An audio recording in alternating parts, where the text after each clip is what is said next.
નમસ્કાર, હું છું પ્રિયા અને તમે જોઈ રહ્યા છો જનતા કી જાણકારી ન્યૂઝ। નજર કરીએ આજના સમાચાર ઉપર। લખતર સહિત ગ્રામ્ય વિસ્તારમાં શીતળા માતાજીના મંદિરોમાં સવારથી ભક્તોની ભીડ જામી।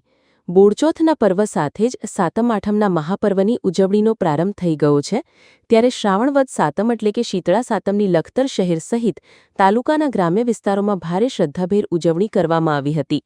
આજના શીતળા સાતમના દિવસે શીતળા માતાજીનું પૂજન અર્ચન અને વ્રત કરવાનું અનેરું મહત્વ રહેલું છે। તેઓ શાંતિ અને ઠંડકના દેવી માનવામાં આવે છે। આ શ્રાવણવદ સાતમના દિવસે સૌભાગ્યવતી સ્ત્રીઓ વ્રત કરે છે। આજના દિવસે નદી કે તળાવે અથવા ઘરે ઠંડા પાણીએ સ્નાન કરે છે તથા આખો દિવસ ઠંડુ ખાવાની વર્ષો જૂની પરંપરાઓ જોવા મળે છે।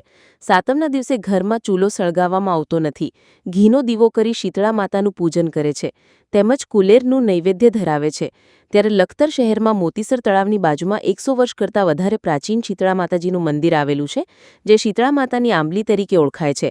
શીતળા સાતમ નિમિત્તે શીતળા માતાજીની પૂજા અર્ચના કરવા માટે વહેલી સવારથી મોટી સંખ્યામાં મહિલાઓનો ઘસારો જોવા મળ્યો હતો તથા ગ્રામ્ય વિસ્તારોમાં તળાવની પાળ ઉપર આજ વહેલી સવારથી મહિલાઓનો શીતળા માતાના પૂજન અર્થે ઘસારો જોવા મળ્યો હતો।